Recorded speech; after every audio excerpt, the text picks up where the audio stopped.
Check 1 2, check 1 2, check 1 2. Miami on the Rocks, Casey Chopz. We are here, episode 31. Make sure you follow us on that Instagram at MIA on the Rocks. Follow us on YouTube, Miami on the Rocks. Make sure you hit that subscribe button. It's very important. Today's conversation, I'm hyped. I solicited on Instagram because it's very important to me. We could have the girls in here. We could be drinking. That's easy. That's light. But I want, Miami has a serious side to it.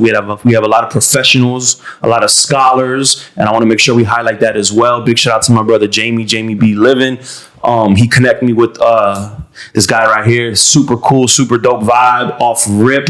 I have a doctor here, an MD here. I got Dr. Charon, Donkor. You're in the medical field. What do you specialize in? So I'm a board certified general surgeon, and I have a fellowship training in bariatric surgery, which is weight loss surgery. Okay. So what do? I do a lot of gastrointestinal work. Okay. But I do all types of different things. I do cancer surgery. I do breast. I do a lot of breast surgery. Okay. I do colon surgery. I do minimally invasive robotic surgery. I teach robotic surgery.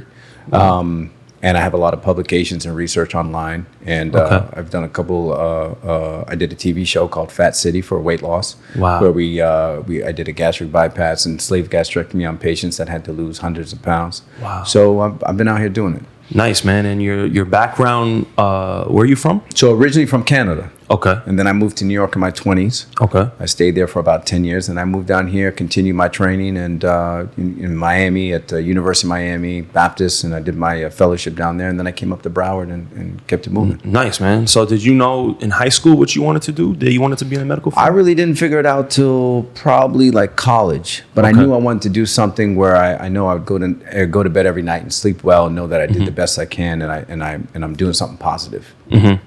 That's awesome, bro. So you figured it out in college. You wanted to get into the medical field. Did you know? I know you were thinking like, damn, I have to do this. What is it? 8 years of school, right? I did 4 years of college. I did 4 years of medical school. I did 5 years of surgical training. Wow. And I did a 1 year fellowship. So what's that? That's 4, 8, 5, 13, 14. That's a long time. 14 years, 14 man. years, yeah. And you knew that before getting into that, right? Like the commitment was going to be. Honestly, I didn't really know the commitment like that. But once you're in it, you're in it. Yeah. There's no pulling out. Man. So you go to medical school. And while you're in medical school, you do that in New York? So I actually did medical school in the Eastern Caribbean in a small little island. Okay. 1,200 people. Wow. Back then, no internet. Okay. No phone, because I couldn't afford the phone. Yeah. No TV, no cable. What island? Saba. Okay. Yep. Damn. Yeah, I haven't even heard of that. The small island. Yeah. Smallest landing airstrip in the world. Wow. Mm-hmm. That's crazy. Okay, dope. So you're in medical school. Do you know what you're going to specialize in yet? I didn't know yet. Okay. All I knew is it was a lot of information. I was taking it in, and I loved medicine. Okay. I loved it.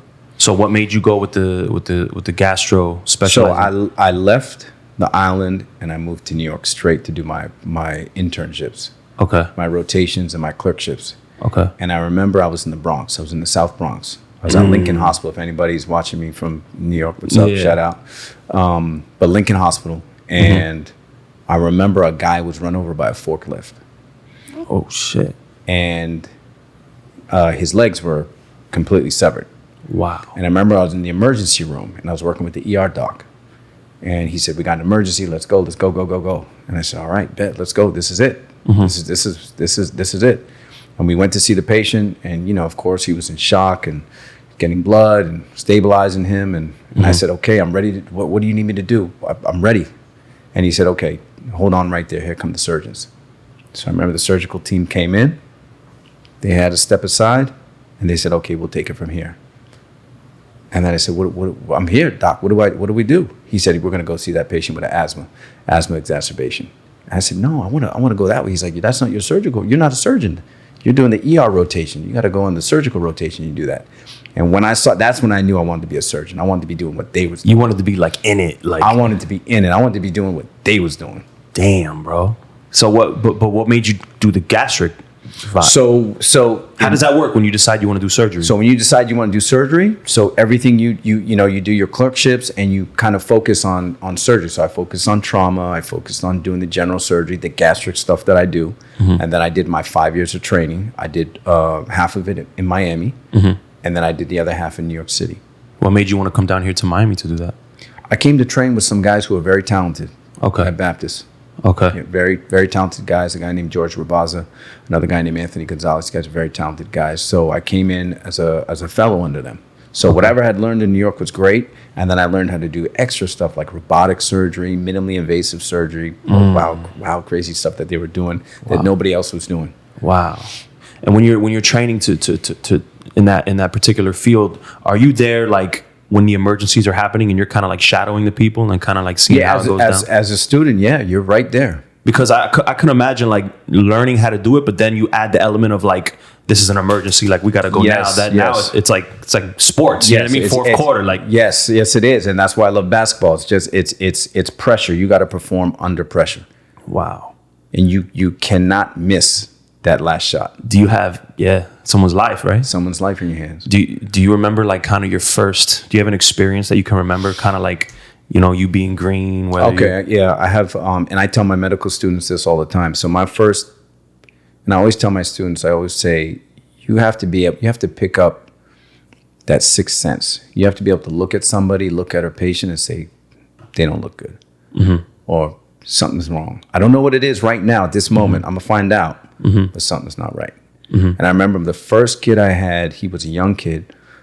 He was riding his motorcycle down 95. And he got sideswiped, and they took him to the Ryder Trauma Center. I was there. I was on deck, ready. Brought him in. He looked fine. He was a little bit scratched up, and we hooked him up to the monitor and, all that stuff. And I had my teachers, my mentors with me, the older surgeons, the senior residents, the fellows. And I remember the young kid saying, Doc, am I going to be okay? I said, yeah, you're going to be great. And I remember my senior mentor said, we got he's not going to do well. We got a problem. I said, well, what are you talking about? I said, he's talking. And instantly he crashed. We had to rush into the operating room. Unfortunately, he didn't make it. And he had an unsurvivable injury. He had ruptured his aorta from the Shure injury from getting sideswiped when he was on the bike. But anyways, he was a young kid, and we lost him, and that hit me. And that's when I realized, wow, But he was fine. He seemed fine. He was fine, but he was going into shock. Oh man! So the vitals were all off.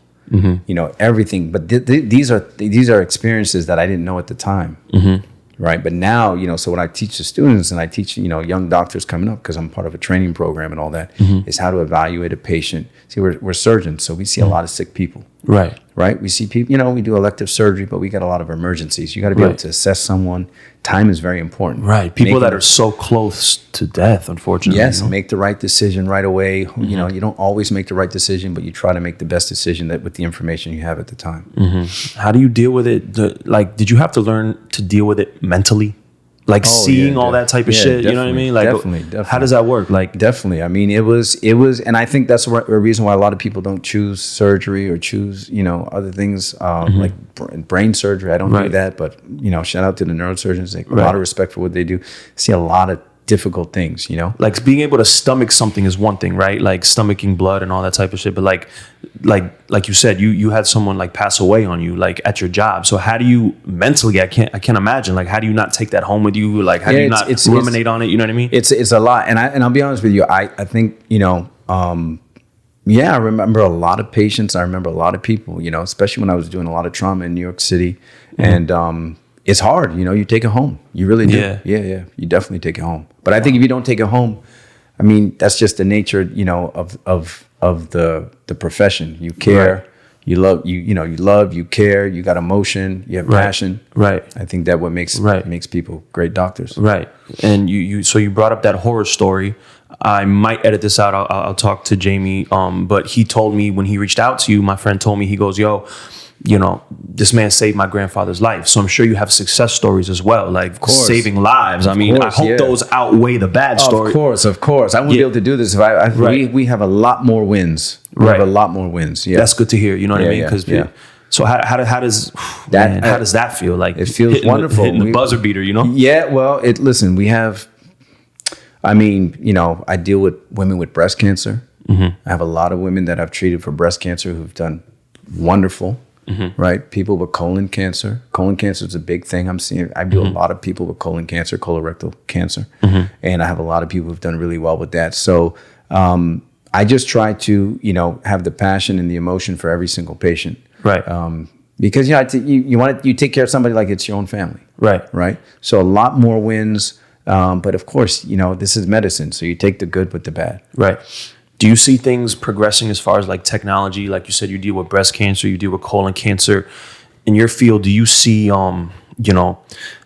technological benefits? Like it's getting better, easier for you guys? Yeah. Like, do you see, I don't want to say a cure, right? But like, do you see like, is it a lot easier for someone to survive these things like colon cancer, breast cancer? Definitely. And by the way, that's a great question. Great question. So technological advances is huge, right? Things like mammograms. Now we have 3D mammo.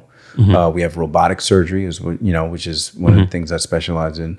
We have minimally invasive surgery, which is the whole umbrella of robotic, laparoscopic, and we have all these other types of brand new CAT scan machines and all type of things. Radiation therapy, new chemotherapeutic drugs. So it's gets better and better and better. So are you confident if we just say, let's just hypothetically say maybe like 5 to 10 years from now, do you see it being, oh, he's got colon cancer, like something we could kind of take care of a lot more easier than what it is? I guess it would depend on the stage, right? I think let me tell you like this. So yes, I think 5-10 years from now, we're going to have even more technology. Probably I can't even think of some of the technology that's going to be coming out. But I think access to healthcare, everybody getting a fair shot at the same healthcare, right? Okay, yeah. Everybody getting the chance to get that screening mammogram every year. Everybody getting the chance to get that colonoscopy. Maybe everybody going for the colonoscopy. Some people say, I'm not doing a colonoscopy. Wow. Right? Yeah. Some people say, I don't need a mammogram. Right. Right? So more education out there, basically reaching out to everybody in all the communities so everybody gets a fair chance at it. And obviously focusing on prevention is way better than focusing on having to fix a problem. Listen, I tell people all the time, I love to operate. Like my hands love to operate. That's what I like to do. But you don't want to operate. I don't want to have to operate. Prevention, right? So get your mammogram. Women get your mammogram, between the age of 35 and 40, and then repeat it every year after that. Okay. Men get your colonoscopy at the age of 50. African American men get your colonoscopy at the age of 45. Okay. Get your prostate checked. These things are very important. Okay. And you specialize in the gastro system as well. Could you just talk about a little bit, for the people listening that don't know maybe if gastro sounds like Japanese to you, it's your stomach, right? Your digestive system, right? Yeah. So in addition to all the other stuff that I do, I specialize in gastric surgery, which is, weight loss surgery. Okay. Right. So it entails reducing the size of the stomach. Okay. Reducing the amount that you can take in at one time. Okay. These are people that have struggled with weight their whole lives. They've had children. Maybe they've had, injuries that they're not able to exercise or whatever the situation, behavioral issues, depression, all that stuff. But basically people who have large BMIs, body mass index, usually over 35 or 40. People who need to lose at least 100, 200 pounds, something like that.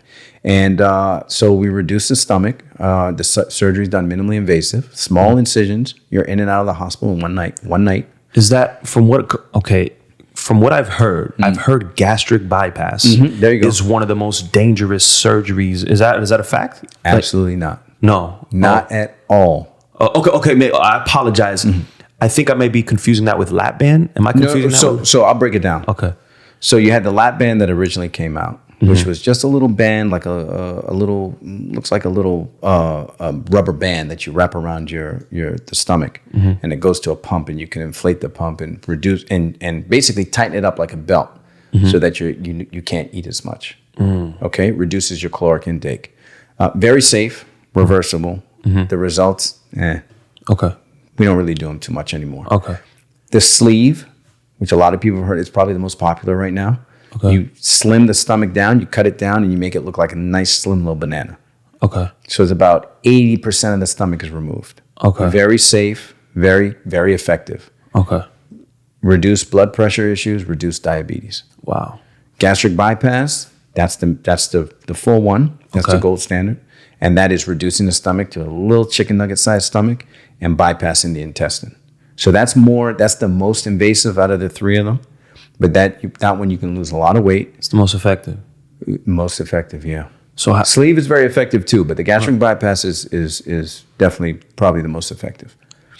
shrinking the stomach to the size of a chicken nugget doesn't sound like normal to me, right? No, of course not. And now remember, we're dealing with people that are not, they have to lose the weight, right? So why is that important? Well, what is obesity? You know, 1/3 of the American population is obese. Wow. Right? Yeah. Morbid obesity, you're looking at least, 12 to 15% of the population, right? 80% of people who have obesity are diabetic. 80% of people who are diabetic are obese. Wow. Right? Right. Stroke, cardiac disease, and cancer, rectal cancer, breast cancer, those are all linked with obesity. Right. So if, we can talk about prevention, we can talk about healthy diet, we can I do want to talk about that, by the way. Of course, and that's where it starts. Healthy diet, exercise, and leading the healthy lifestyle. But there's genetic factors, there's environmental factors. I remember when I first moved to New York. When I moved straight up to Harlem on 109th and 1st. And the only thing that I had around was, we had the bodegas, but we had White Castle. Right? There was no fresh market. There was no food everywhere. There was no, the Boston market was on, the closest Boston market was like on 86. I wasn't going down there. So after 6 months to a year, I realized, hey, I put on some weight. Yeah. We called them healthy food deserts. There wasn't any healthy food in the area. Yeah. Right. So these are all things that come into play. What type of food, what type of lunch are they providing the kids at school? It's just so convenient to just eat terribly. It's cheaper, right? It's quicker. It's easier. People are busy. People are working 2 jobs. So all these things come into play. So surgery comes into play when we really don't have any other options. Got you. Right. You understand what I'm saying? So it's not that you come in, you say, Doc, I want to lose weight. Okay, let's do a surgery. No. What exercise program have you been on? What diet? I put people on diet programs all the time. Wow. I do intermittent fasting diets, all those type of things. Yeah, that's what I'm on. That's what I'm pretty much and on. it works great. Right. I'm into all the geeky, I watch the Joe Rogans and stuff. Yeah, that stuff is good stuff. And I actually watch those things because I learned from it also. Right. Yeah, that's something I wanted to touch on too. But as far as you know what? I used to judge when I was younger, maybe a couple years ago. This revelation happened to me recently. But I used to kind of judge people who are obese. Like, why aren't you working out? Why aren't you doing the things you need to be doing? But then someone told me, I believe it was another doctor, they're like, a lot of times these people are doing these things, but their body is just doing everything wrong metabolically. You know okay, you just hit it. So this is the biggest point that people don't understand. You ever seen the show The Biggest Loser? I've heard of it, but people move into a house, they get a trainer, they're there for 6 weeks, they're working out 3 times a day. The cook is the chef is cooking up, is on point, he's cooking up for them, and they lose the weight. The problem is when the show ends, right? Whoever gets the bag, whatever, but they all put the weight back on because it's a metabolic issue, right? Not in everybody. In a lot of people, it's called a metabolic syndrome. They have a metabolic problem. Right. So you may not eat that much. Your caloric intake may not be that high, but metabolically, you're so deficient that you're not losing the weight that you should be. And those are the people really that we say, you know what, your BMI is over 40, your risk of a heart attack, or you just had a stroke. Right. Your diabetes is out of control. Right. You can't walk because your knees are shot. Right. You're not going to the gym. Right. Because you just can't. Right. And you need to lose 150 pounds. So we can tell you every day you need to lose 150 pounds. Right. Or we can take action and we can do something. Right. So after you do that surgery shrinks their stomach. So it obviously takes off the excess weight. But correct me if I'm wrong, it also makes them think that they're full. Oh, yeah. So the hormones for fullness and, satiety and hunger are leptin and ghrelin. And those are, the regulation is changed. The size of the stomach is smaller. So when it distends, kind of like a balloon, if it just distends a little bit, you feel full. And the amount that you can take in is less. Okay. And then with the gastric bypass, add in the fact that you're bypassing, you're rerouting. It's just like a detour on the highway. Can you explain that like in layman terms? So basically, your intestine is a long, snaky tube of a pipeline, like plumbing that's going to absorb all the nutrients that you eat. Well, we bypass about half of that. So that means there's a whole half of your intestine that's not absorbing anymore. Okay. So that means anything that you eat. And you don't take it out. You just bypass it. You just bypass so it's just chilling. It's not doing... Well, it secretes certain things. So it's there. It's got a function, but it's not absorbing. So now you got restrictive, right? You can only eat a certain amount. And then you got malabsorptive. So that's the gastric bypass. It hits you 2 times. It's double, the restrictive and the malabsorption. And then you have the sleeve or the band, which are just restrictive. And that's why the bypass hits different. So we got Doc in here. Please tell them where they can follow you, bro, on your social media platforms. Thank you. So at Donkor MD on IG. Okay. Twitter is at Weight Loss Doc. And then, of course, on Facebook with the same. Okay. Yeah, and when I was looking for a doctor and someone to talk to on the podcast, I wanted to seek out a doctor who has a following on social media. And it seems like a lot of doctors, you know, they're obviously worried about their you know, what they have to do in the hospital and performing well. They're not worried about social media. So, you know, what makes you want to be active on social media and kind of showcase that? Well, I think social media is great. I think it gives you exposure. I love the fact that it's a great way to teach. I can reach people. You know, I have students from all over the world that follow me and will ask me questions. I post little quizzes and you know, little videos. Everything is done with the utmost profession and respect for, you know, patient privacy and everything like that. But I like it. You know, the other thing is I'm a regular guy. I'm a regular dude. I like to play ball with the guys and hang out and watch the game and watch the, you know, the playoffs and the bubble and all that. And people will watch my IG and they'll say, yo, Doc, did you really, you know, what was that?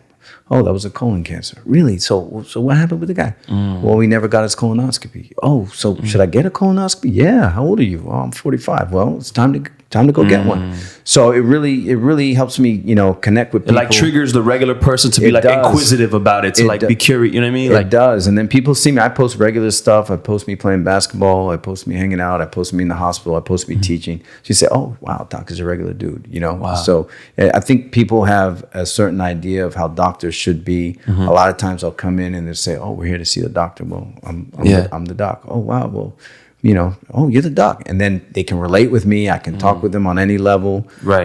Because doctor, you can get intimidated easily by doctors. You can, and some doctors are intimidating. And some doctors don't listen to you. You could sit there and talk to them for 5 minutes, and the only thing they're thinking about is what they're going to tell you and then get to the next patient. Yeah. When you're in my office, you got time, I'm here with you. That's it. Bro, that's my biggest thing with doctors, bro, is that I still, I can't, damn, what is it called? Like your regular doctor? Your GP. Your GP. I switch GPs like girlfriends, bro. Yeah. Because I feel like I can never trust a doctor. You know what I mean? They all feel like they're just there to. Yeah, that's a fact. And I think that's on them. I don't think that's on you. Right. You know, I mean, obviously a little bit of both, but I think, you know, if you don't trust your doctor, I think it's up to the doctor to say, you know, I want you to trust me. Let me show you why you should trust me. Right. I told you I'm going to get the results and I'll call you. I'm going to call you when I said I'm going to call you. Right. Or if you call my office and you ask to speak with me, right. I may not call you back today, but I will call you back in the next day or two. Right. You know, expectations that people want to have. Yeah. And they want to come to the office. They don't want to wait for an hour and a half. And if they wait for an hour and a half because you're very busy, give them the time. Right. And I'm a very, you know, I'm a DJ, but I'm a very geeky person outside of the club. And I'm always watching, you know, podcasts with doctors. And I think that's what's dope about technology now is that the regular person could get knowledge from all types of different people. So, you know, there's I listen to, you know, whether it's, you know, this Dr. Peter Attia that I listen to or this neurologist, Andrew Huberman, I believe his name is. But like when you listen to their podcast, you correct me if I'm wrong, but it's hard to find a doctor who's still like a student who want right? Like when you hear these doctors, they're still into their job. They're into learning new information. They're into, you know, some doctors, you know, my assumption would be that they think they know everything already. They're not that interested in, you know, what keeps you, you know, a student and wanting to learn more about your field. And I, you know, not to cut you off, but definitely, you know, I think as a doctor, you know, you have to be a perpetual student. So I teach. So I teach other doctors how to do robotic surgery. Not junior doctors. I teach doctors who've been around for 20 years because robotic surgery is a new technology, right? So if you trained 20, 30 years ago and you're 20, 30 years my senior, you probably don't know how to, you may not know how to do it. Right. And I would imagine you would have an ego, like if you're one of those OG doctors, right? Like you think you know everything, but fam, like major ego. Yeah. Like meaning that, you know, okay, let me show you how we do this.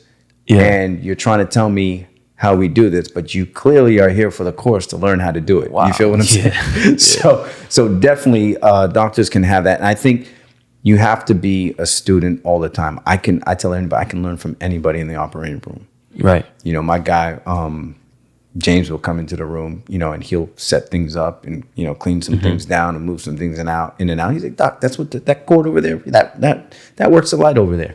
Okay, I got you. I just learned that. You know, next time when you're not here on a Sunday and that thing goes out, I know what it is. Like, you ever just come in to work and you have your coworkers and, you know, your doctor colleagues and be like, bro, I just saw this, or I read this article and I did this. Do you know that this could do this? And yeah, we have, especially with my partners, my colleagues, we will talk about stuff. We'll read stuff and discuss it. We have a journal club where every, you know, month we'll read an article on something and discuss it, and we'll pick it apart. We'll say, well, you know, oh, I love this article because this. And I'll say, well, I didn't like it because of this. And, you know, this, I didn't think this was the way it should have been done. Dialogue is just so important. And like knowing that you don't know everything. Oh, like, that's big. You don't, and, you know, and one thing I've learned over the years is patients will know their body. So they may tell you something is going on. You don't see it right away, you know, but a lot of times they'll know what's going on. Right. And so you got to listen, you got to learn. And sometimes you just got to be quiet and just listen. Right. And correct me if I'm wrong, but you'll never arrive to a place where you know everything, because it's always going to change, right? Whether it's technology, whether it's new findings, oh shit, this shit that we thought was right just got proven wrong. So now we got to change how we. Yes. Never. You know what I mean? And I'm just, you know, me and Jamie talk about this, and because we started playing ball, you know, and I love basketball, and I've been trying to learn how to get better, trying to fix my form, and you got to keep learning. There's some guys you're like, yo, why did you shoot that shot? Oh, I make that shot. You didn't make that shot 3 times already. I can make that shot. No, you can't. Take a better shot. Like learn, you know. Right. So I think medicine is the same way, meaning that, you know, there's always room for learning. There's new stuff coming out. I mean, COVID hit us the last 6-7 months. We know about it from before because it's hit before, but never like this in this country. Right. So a lot of it was learning. Right. The first few months, we're still learning. We're trying to figure out what's going on. Bro, and that's what I was telling everyone during, because everyone thinks they know it, right? Everybody. And I told everyone, I said, bro, the one thing we know for sure is that we don't know. Exactly. You know what I mean? Like the top doctors and scientists in the world don't know, bro. They're trying to figure it out. So you're trying to tell me that, you know. Well, my guy my guy would tell me, well, you know, this guy is the king of memes. So he would watch look at 3-4 memes and then call me up and say, yo, this is what we should be doing for COVID. Bro.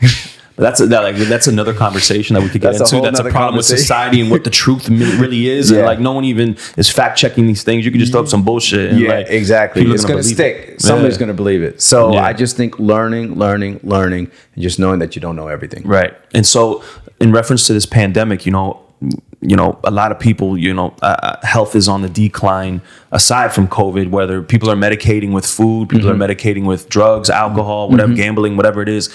And, you know, what do you suggest to people, or how do you live your life? And, you know, you specialize in the gastro system. So what do gut health is very important. It affects all parts of the body.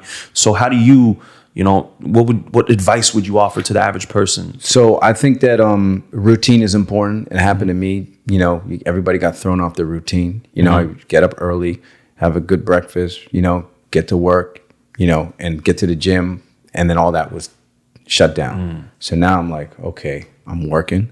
I'm not exercising. I'm not going to get any food. So I'm eating whatever I can get my hands on. And after a month, 2 months, I realized, wow, I'm not feeling good. I'm not sleeping good. And I'm not healthy right now. I put on some pounds. So I said, okay, I need to get back to the routine. So I think a big thing for people out there is to get back to a routine. If you got off your routine and now you're working from home, is set aside some time, some you time. What does that mean? Set aside some time to make your meals healthy. Exercise. You got to stay active. Got to keep moving. Got to stay active. Keep moving. Even if it's for 15 minutes, do that 2-3 times a day.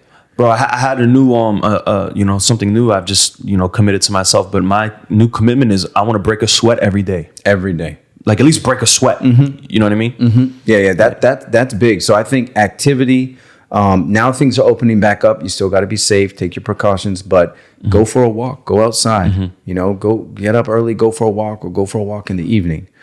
You don't have to have a big gym. You don't have to have all this crazy equipment. Right. You can go out there, do some calisthenics. You can do some jumping jack. Just keep your heart rate moving, like you said. Just be active, break a sweat. Right. It's very important. How do you assess personally? How are you assessing the whole COVID situation right now, going into winter? Going into winter. You know? Well, I think that overall, and obviously we pay attention to the numbers very closely. The numbers were actually on a decline. I think in some areas we're starting to see some of the numbers go back up. It's hard because, people have been locked down. They want to be out there, but you got to be careful. I still think wear your mask. I still think use your hand sanitizer. Just know who you're going to be around. Try to limit it. I think we're I think we're going to get there. I think we're going to be okay. But I think we still have to stick to those things. So that word "new normal" scares me, bro. Like, do you think we'll be back to how things were, or are you of the belief that shit is gonna be different for? Listen, I tell people like this. I'm a very data driven person. Right. The data science is science. Yeah. Men lie, women lie, numbers don't. It is what it is. And we follow the numbers. And, if we're not able to control ourselves and keep the numbers down to a positivity rate, less than 4%, less than 5%, then we're going to have this problem for a while. I think when a vaccine, monoclonal antibody therapy is available, all that stuff, I think you'll see a big relief of pressure on the system. You understand what I'm saying? Okay. So I don't think the new normal is going to be what we went through for the last 6 months. Okay. You feel me? Because I think we'll have more treatment, more therapeutics, more options. Okay. But I still think we need to be diligent and we need to be careful. Right. This is not even just me speaking as a doctor. I mean, I got, one of my boys went out to a club, it opened up. And he went to this, he was wilding. He went to this club. It was packed. Down here in Miami? In West Palm. Okay. And young kid went out wilding, having a good time, sent me a video. Yo, doc, we lit. Like he was going in and I was looking at the video. I was like, okay. He got sick. Yeah. I mean, he got really sick. Wow. Really sick. This was like a couple weeks ago. Wow, bro. 4 days. Four days. He said he was sick. So it's real, and I see it in the hospital. It seems to be like, it's definitely real. It's definitely 100% real. It's real. It seems to be a split of like people arguing, is it serious enough to is whatever the mortality rate 1%, is that enough to cripple the other 99%? You know what I mean? So let me give a little perspective. Okay. You're young, you're healthy. If you, God forbid, you get it, what's the likelihood you're going to be really sick? I'm a numbers guy too, so not very likely, right? We know the numbers, right? Right. Okay. So there's a couple of things we have to take into account. Number one, some people have a reaction to it that it just sends them into a spiral. Right. So you never know no matter your age, really. Yes. Right? So you never know if you're going to be that one person. Right. You feel me? Right.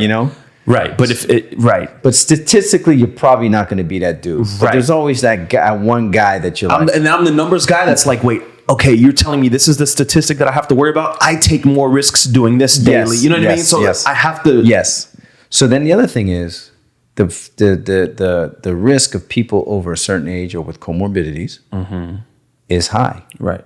Right. That's the worst. And I can break it down for you. Right. So people who are obese. The receptor that the actual virus binds to is very highly expressed in adipose tissue, which is fatty tissue. Hence, people who are obese are at very significant risk, right, for mortality or long-term morbidity. Right. People over the age of 60. Right. People who have high blood pressure and diabetes. They're already sick. Right. Right. So it's much more dangerous than the flu. Right. The flu will take about 32 to 35,000 people a year. Right. This did 210 in 8 months or whatever it was. You understand what I'm saying? Fact. But I just want to say this. Most likely, most people will be okay. Right. Right. But just keep in mind, it's not just about you. It's about other people. And it's not just about the death rate. Okay, because I do. So you asked me what type of surgery. I do tracheostomies also. That means I cut the neck open and I put in a permanent breathing tube. So I have put in permanent breathing tubes in people that are well alive. Wow. But they can't breathe on their own. They need a machine. because they've got such bad pulmonary fibrosis, their lungs don't expand well. They can't oxygenate. Right. Oh, he's alive. He's not in your numbers of people who died. Right.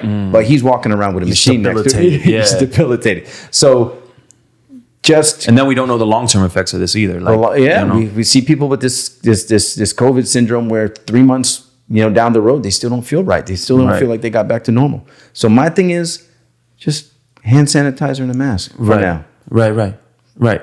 And for me, the way I'm assessing it in my belief system is I want to be outside. I feel like if I'm outside, I feel like I'm infinite ventilation and I'm a lot more relaxed. I don't even like to be inside and it's much safer. And it's much if I'm inside, I'm going to Publix, I'm in and out with the mask. If I'm in a restaurant, I'm making sure, you know what I mean? But for the most part, I'd rather be outside because I don't want to wear a mask. Exactly. Yeah, of course. Yeah. And I I have to say this, I'm not perfect. Right. So I understand how it is. Right. I got 3 little kids and it's not easy. Right. It's not fun. I just think if we could get past this and get everything as down as possible, I mean, it'll be much better for everybody. Right. How do you deal with, because, you're on social media, there's so many different articles and so many different things, and now you don't know, things are politicized. And how do you, it drives me.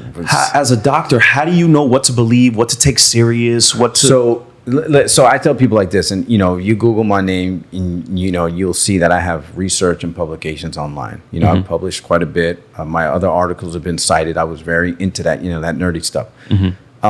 There's a lot of information out there that is bad information. It's not credible. It's misinterpreted the wrong way. Okay. So meaning that the information is good information, but the person who's reading it and getting the story from it doesn't understand the details and puts a spin on it because they don't understand. They're not doing it on purpose, but the way they're reading it, they're misinterpreting it the wrong way. Right. So it's so much bad information that is really hard. People make up their minds really before they make up their minds. A lot of people I find that's what they believe and that's what they want to believe. Right. And unfortunately, we've seen that with a lot of people that have gotten sick or, maybe taking medications that have been proven not to help you. You understand what I'm saying? Yeah. And that's where I don't like politics getting involved with science. Yeah. Like, science is science. Leave science alone. Politics is on that side, but let the science speak and then argue what you want to say about economics and the economics of the shutdown and risk for shutting down versus more, Right. Argue that on the politics side, but keep the science clean. Right. So how do you, like, what do you digest? Like, what information do you digest to? No. I go straight to trusted, credible, scientific sources. Okay. And I read it. Okay. And I go through and I read it myself. Okay. Okay. I think that's important. I don't think that's realistic for everybody. If you don't understand language, you don't understand how articles are written, and you understand what I'm saying. Yeah. But that's what I do. And then when people ask me for my opinion, I give it to them. Okay. If they don't ask me, I don't give it to them because a lot of times they don't want it. Okay. What I'm gonna say, they may not want it. They already have their mind made up. Okay. But I will go to the CDC. I will go to the CDC's website and look what the numbers are. Okay. Now you can argue. Is that a trusted source to you? Because it's getting politicized, right? So some people are like, I was just about to say, I can. Some people say, well, that's the CDC. I don't believe anything they have to say. Well, I as a physician, we've been using the CDC numbers for years. Right? When we're talking about colon cancer, nobody has anything to say about whether the numbers are true or not. Right. So when you see this guy, Dr. Fauci, give his takes, are you in line with his thinking? Like he's, maybe some people may say he falls under the overcautious side, or I think so here's the thing. He's a scientist, right? He's very good at what he does. He's a scientist. I think he has a problem with articulating it to people in a way that they can understand and benefit from it. And he's a brilliant. I love listening to him because he breaks it down very nicely for me. But I don't think he breaks it down in a way where people feel confident in what he's saying. And then we have, other political situations which make, basically will maybe draw away the strength from what he's saying. Right. A lot of the stuff he says is straight from the data, and he interprets it. He gives it to you. Right. So then you're going to talk about, well, is the data that he's giving you made up or not? Right. Well, Right. That's an argument that you're gonna have. You already made up your mind because you're telling me. So if I go to a mechanic shop and they run my car and they say, well, this is what's wrong with it, I'm either gonna believe them or I'm not. But that's the mechanic. Yeah. So I'm either gonna take it to another shop. Right. And I'm going to buy in. I'm going, okay, here we are. I'm not a mechanic. Right. And then I've just learned to accept that there's, a certain portion of the population that's going to have that conspiracy theory. Like, do I believe the mechanic? Is he trying to get over? You know what I mean? Like, we're always going to have that portion of people. Always going to have it. I think now it's just gone. It's amplified. It's amplified. Because there's so many things that, are amplified in the conspiracy theories that, this was crazy. I mean, there's so many different things, and it's hard to get to the actual facts and the truth. But the facts and the truth are there. Right. And I tell people like this: I'm in the hospital. Right. So I remember when I was in the hospital, I'm walking down the hallway, and I'm hearing code blue, room 209, code blue, room 122, code blue. I'm hearing it. Right. And you're living it like you're living it. And then they're calling me and saying, yo, we need a tracheostomy on this patient because he's going to be on the vent for who knows how long. And I'm like, okay. I got to put on the spacesuit and I got to go put myself at risk and do what needs to be done. Mm-hmm. And then there's people that are telling me that that's not really happening. Yeah. You understand what I'm saying? Yeah. So, or it's like, Bill Gates, or it's like they have like this divine plot that's been like big, a big plot. And I tell of course, we know there's been things in history that, is the reason why we don't trust, the healthcare. We don't trust some doctors. Right. And we understand. I get it. Right. And let me tell you something, a lot for African Americans, right? Right. I'm not taking that vaccine or, I don't believe that, I get it because I lived through it too. Yeah, right. So historically, we cannot trust our government. Historically, there's been facts, right? Right. But this is real. Right. It is. Right. Now, there's always a spin. Sometimes I watch the news and I say, gosh, the way these people are making it seem like it's over. The world is over. Right. And then I look at another news outlet and the way it's like, okay. They're painting it like everything is opening. We're good. Yes, it's good and nothing's happening. And the economy is more important. Well, the economy is good, but if you're not alive to enjoy the economy, right. I think, if you talk to those people that unfortunately aren't here, right, they would choose something else. Right, man. This country is a business, so I hate, like you said, combining science with whether it's capitalism should not be combined in my mind because everything is going to have a lucrative. People are thinking lucratively. I think if you look at like what happened with hydroxychloroquine, whatever happened with hydroxychloroquine should have never gone. It went left. Right. Where do you stand on that? So. You have a drug. It's not a new drug. It's a drug that's been used for years, right? Treatment of malaria. We know the drug. It's got some side effects. Not. It can have major side effects, but it's not, a common thing to have a side effect. Right. But, it's you give it to 1 million people. You're gonna have that. So that it's something to worry about.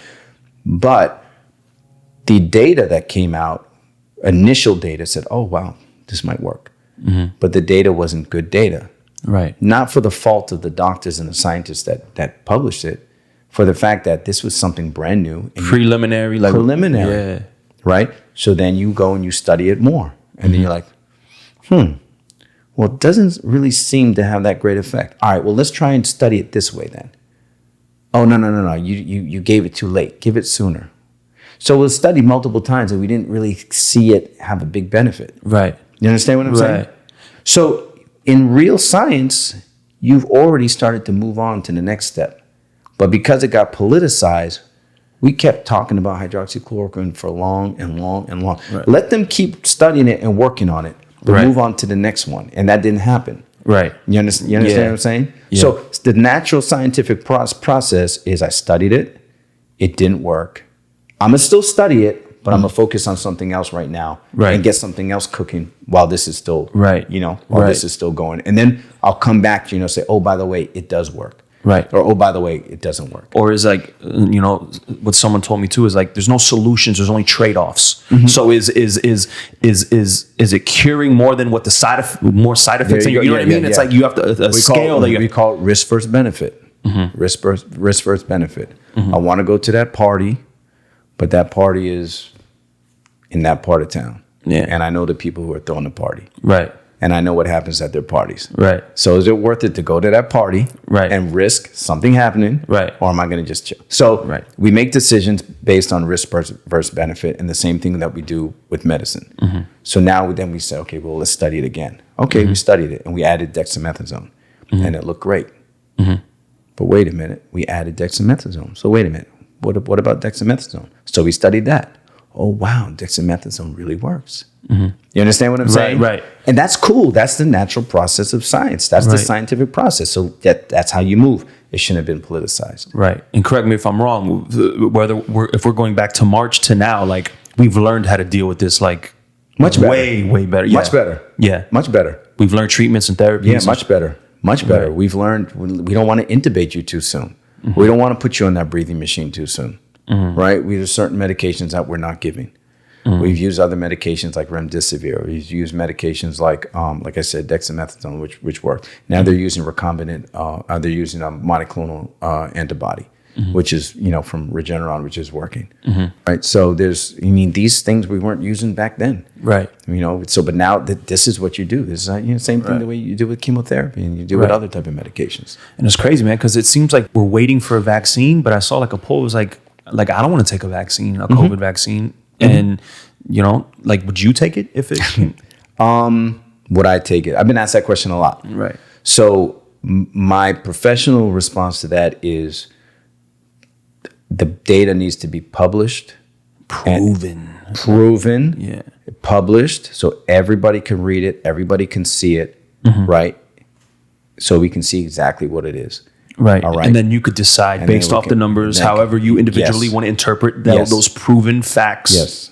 Then you go amongst your discretion. Yeah. Right? And I would tell people, talk to your doctor, let him interpret it for you and let him tell you this is very safe, and Fauci and them will give us all that. Right. Now, you could have a conversation whether you believe the information that they're giving you. But then we go back we're running in circles. We're back at it. So I don't even that conversation. I don't even have that conversation with people anymore. I just tell them this is how it's going to work, and this is how vaccine trials work. This is not the first vaccine. We have a ton of vaccines, right? So it's going to work just like every other trial. It's just going to be sped up a little bit. I'll tell you right now, in Russia, I think they skipped phase 4 trials. I think they went from phase 3, and they released it to the public. Okay, I'm not sure if you're familiar with that. I'm not familiar with what phase 4 means. Okay, so when a drug comes, when you get a new drug, it goes through different trials, right? So phase 1, 2, 3, and 4, and it's to make sure that it's safe. Well, the last trial, phase 4, is when you give it to thousands of people, and that's when you can find out if there's rare reactions that you may not see in 10 people or 15 people, right? Right. So if you skip that trial, how do you know if you're going to see some rare reactions that may happen in the 3 percentile or the 2% or the 0.5%? It happens, right? But then people would argue, do we worry about that 0.5 percentile and waste time? You know what I mean? But it has to make sense, right? Right. So if you have 5%, 10%, 20% negative reaction, it's not what you. Right. Go back to the drawing board. Let's go. Once we hit like 7, 10, 20%, we're like, all right, now this dice roll is a little too. Yeah, it's too much, right? So so that's my thing is would I have taken that? I don't think so. But I think if they do everything the way it's supposed to be done, it takes a year at least. Yeah. It just doesn't come out just like that, and then they have to have the ability to manufacture massive doses. So when is that coming? Yeah.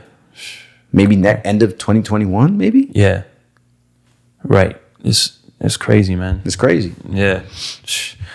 Well, any other COVID questions? I play music in the operating room. Yeah? Hold up.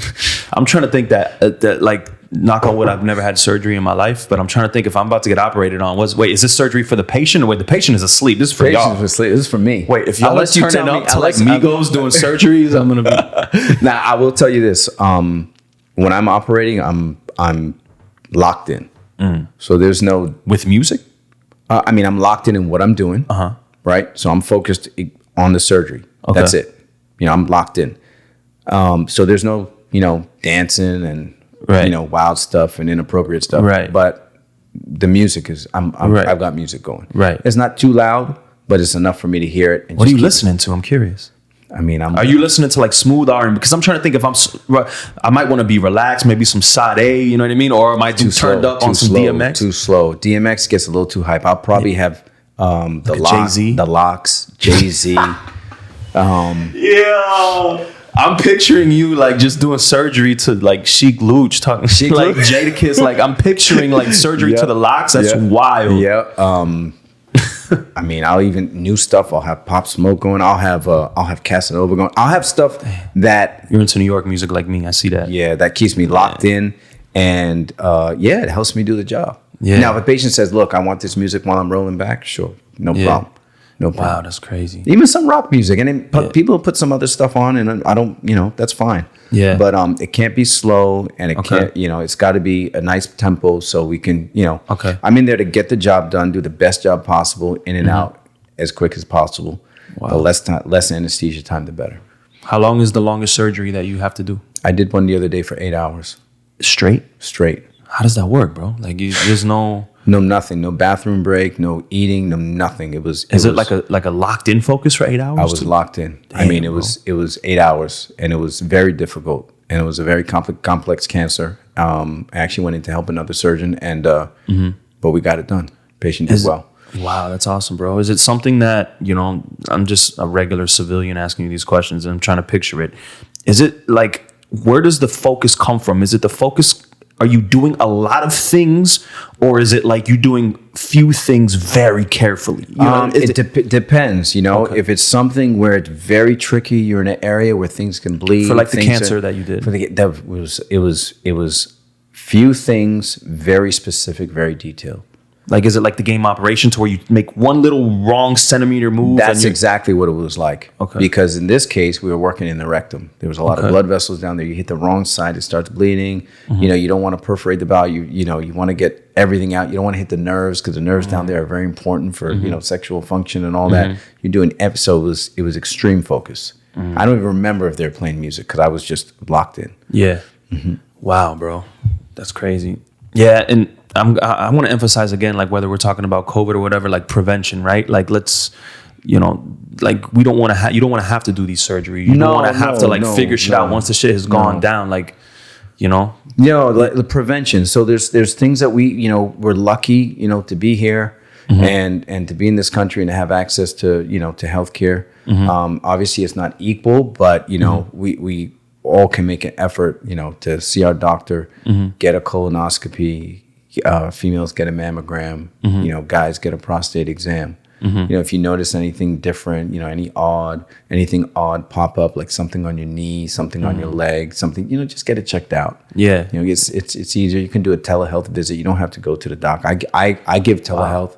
At the end of my office, where I see my actual patients in my office, there's some that don't want to come or can't drive or whatever. We pull them up on the screen and we do it via Skype or teledoc or and they're whatever. showing you like spots, like they via are, Skype. Yeah, they are. And some of them I'll say, don't worry about that. That's cool. See me in 6 months when all this is over. And some I say, come make an appointment in my office next week. Wow, bro. How long have you lived down here in South Florida? 2012. 2012. Yeah. Do you like it here? You consider it home? Like I got used to it. Yeah, I like it. Yeah, okay. Yeah. The weather's beautiful. I was gonna say, what are the differences? New York was fast paced. New York was fast paced. The energy, the vibe. Is it better for surgery? Like for you up there? Like is it? Here is better. Yeah. Here is better. Yeah. Yeah. Here the opportunity's been great. I mean, I was doing my thing up there, and everything was. I would imagine since it's like triple the amount of more than 5 times the amount of people. I was very busy up there. It was great. But here was I got to slow down the pace a little bit. I changed my practice. I'm doing more elective stuff. Things that are more controlled. There, I was still in training, so right. it was wild. We was doing trauma, all that kind of stuff. 2:00 in the morning, gunshot wound, stab wound. South Bronx is not a game right now. Bronx, my boys right now telling me right now it's spooky over there. Yeah, in South Bronx, the BX right now. Where is he? Do you know where he is? Well, he said just in general the whole BX right now is spooky, but like South Bronx specifically, the South Bronx turns up. It's wild. I be with Dominicans all the time. Oh, so okay, when I go to New York, I stay in the Heights, bro. Like okay. Yeah, so. Yeah, I still got a lot of people up there. So What? So you say you're from Canada, right? How do you feel about? Let's get into like I guess the business side of the things. How do you feel?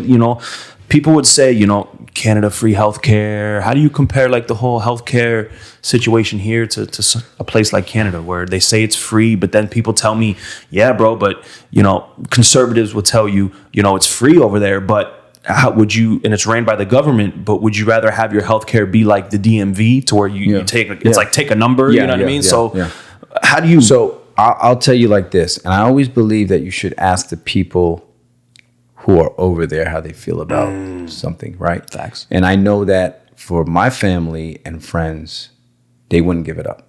Okay. Right? They wouldn't give it. It's free healthcare. Right. Everybody got healthcare. Right. Right? And it's important. My mom, she's over there. You know, she's had some issues. She's been able to go to the hospital, get whatever she's got to get done. And it's important that you have faith in which system you have your mom in. You know? Yes. Now, on the flip side, of course, it's not like here. The wait times are longer. It's harder to get a doctor. These things, of course. Right. But I think over here, it's not equal for everybody. You understand what I'm saying? Yeah. Over there, it's more equal. Now, keep in mind, when I'm giving you this, I'm giving you my personal take on it, my perspective. But I practice medicine over here. I never practiced over there. I have my boards. I got licensed over there, but I never practiced. I stayed. Gotcha. So I think there's a lot of benefits to this system, and I think there's a lot of benefits to that system. Right. No solutions, only trade-offs, right? Like I think trade-offs, but I think we could learn from systems like that have more of a public healthcare slant to it. Okay. Canada, Japan, Norway. These places, Sweden, I think. Sweden, yes. Yeah. These places don't have the same population that we do, Right. but they do it pretty well. And I think where we lack here is screening. Childhood vaccinations, you know, screening like mammograms and all that stuff for, you know, for the wide population, you know, a focus on preventative medicine would be more beneficial, right? To people, but maybe not to companies, not to the pockets. Not to the pockets, but I mean, then we have to decide like what is more important. Right. Right. Right. And I you know, that's the decision. What's more important? I tell you, I've been in medicine for a long time. And when at the end of life, you're not thinking about how much money you have in your bank account. Facts. I'm telling you, I've never heard a patient at the end of life say, "Doc, I'm worried about my bank account." Make sure and check that for me. They're always, I need to see my family. Damn, it's real. Right? Especially during COVID, when they weren't letting people in. Can't even see them, You couldn't see anybody. They wasn't asking about their bank account or this or that. So I'm not saying it's not important. Right. I'm just saying, you know, Right. life is life. So to everyone out there, please have health insurance, right? Like, Yeah, definitely. Yeah. Because you never know what's going to happen. right. Right. You never know what's going to happen. Right. And health insurance should be affordable and accessible. Right. Right. And then, you know, so someone like me, for example, I don't have the best health insurance because I'm a healthy person. I don't want to pay a crazy premium. So I go to something simple as just getting a physical, and it's like, oh, this health insurance is trash. I knew it was, but it doesn't even cover your physical. I know. So now I'm getting other people telling me, bro, now you got to pay $800 for the physical or $200 for the physical, then $800 to get your blood work. Like. Yeah, I know. And listen, you know how many patients I've had in the last like 2 weeks, like in the last 2 weeks that have come to my office and said, I don't know what I'm going to do.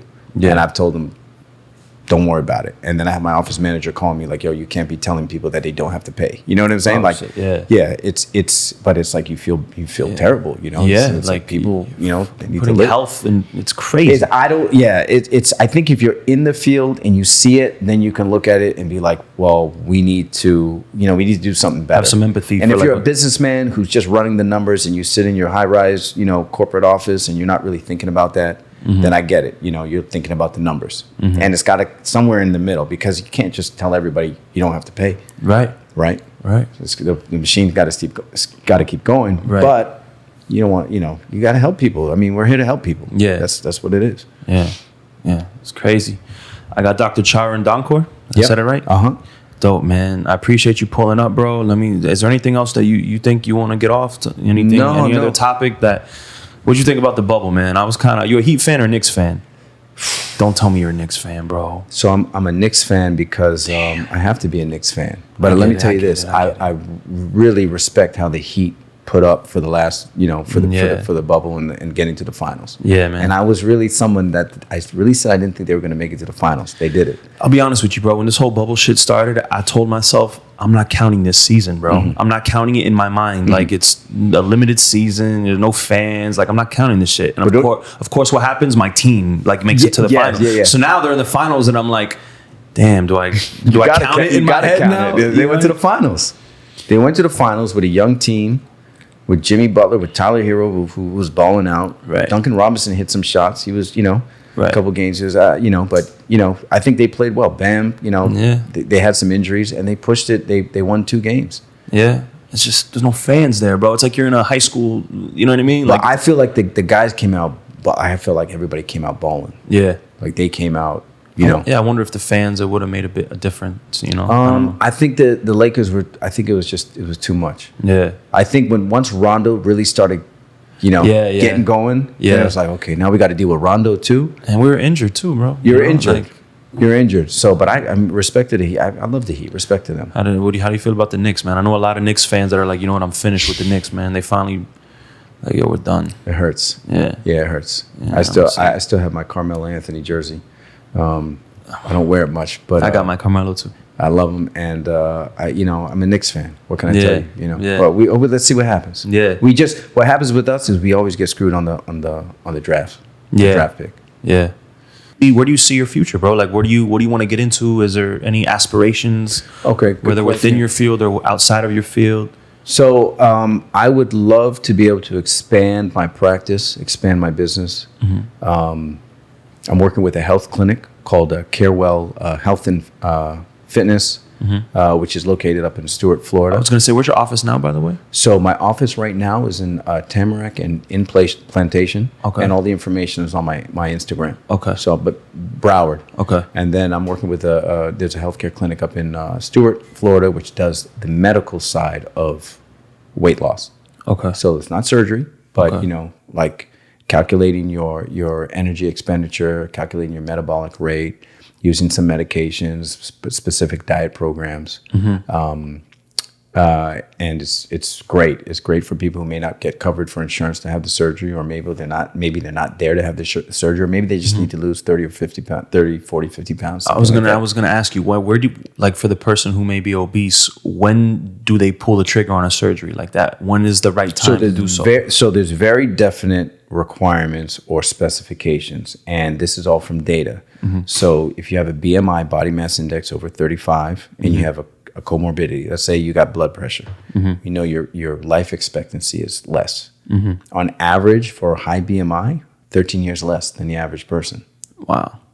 So that's 13 years less, and the quality of life is less, right? Knee problems, back problems, all that type of stuff. So usually around 35 is when we start saying, you know what, you should consider weight loss surgery.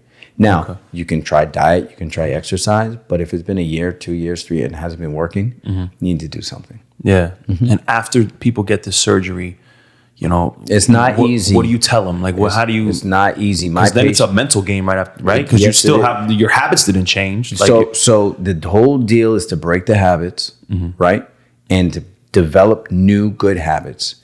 And what works is having a doctor that's going to be with you, right? You can see him.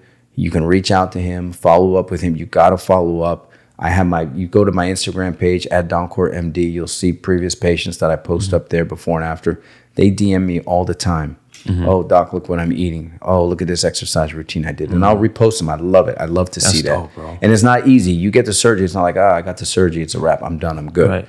You got to keep putting in the work. It's almost like the mental work now. The mental work starts now, right? It's almost like you send them to a therapist. They see a therapist beforehand. They see a dietitian. They see the whole thing. It's a whole integrated program. It's multidisciplinary. So which means it's not just like you come in, I see you, we do this. I'm not a plastic surgeon. Right. I'm not just making you pretty and all that. Of course, you lose the weight, you look wonderful. Right. But this is for health. Right. So you come in, you get evaluated. I assess you, discuss which surgery I think is best for you. You tell me what you think, what you're thinking. We agree. We come to an agreement. Right. But you have to lose some weight before surgery.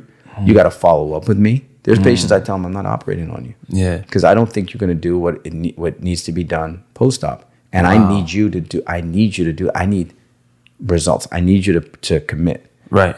If you go on my Instagram, you'll see my patients do wonderful. It's got to change your whole mind state, bro. I've been going down the rabbit hole recently as far as like diving into like the recent research on like psychedelics and stuff, and like people changing people's whole mind, bro. Like I've never done it, you know what I mean? But I'm getting closer and closer to thinking about it. I've been doing research and yeah, man, that's just something I took interest in. So I would say, whatever you do the research. Right. You know what I mean? Do the knowledge, feel comfortable with what you're doing, and know what you're doing. Yeah. You know what I mean? Yeah. But they're saying like it's looking promising for people who, want to quit smoking cigarettes or need to like they have an eating disorder or like it seems to do like saying it's doing like 5 years worth of therapy in just 1 8-hour experience. Wow. Like, yeah, bro. I gotta look into that. Wow. Yeah, bro. My boys did it in Peru, like with a shot. They have ayahuasca. It's called ayahuasca. I know about that. Yeah. So you go and it's like a week thing, and they prep you for 3 days. You go in with an intention. It's safe.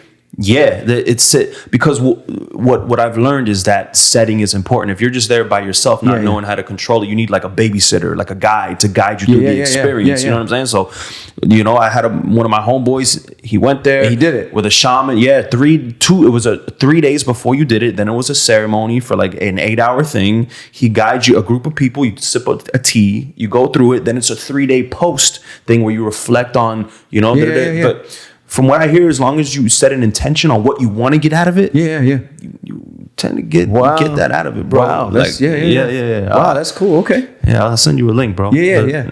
My bad. I went down like a rabbit hole. Yeah, I always like learning about new things, and one of my patients taught me about he was taking chia seeds and he was doing all these different herbal things and it worked for him, and I said, let me go read about it. Yeah, that's dope, bro. Yeah, you can learn from anybody. Yeah, man. The internet makes it. You could literally go to college on YouTube now. Yeah, like you could learn anything you want, bro. Yes, and a geek like me, bro, I'll go down that rabbit hole and find this information. You know what I mean? Yeah. And 2 hours later, you figured out you just learned a whole subject. Yeah, and you got to be careful on what you trust too. Yeah, you know what I mean? But of course, yeah. But we here, bro. I appreciate you coming through, bro. Definitely, man. And it was definitely a vibe, man. bro. Yeah, appreciate that. Yes, sir. Thanks, Doc. Yeah, appreciate it.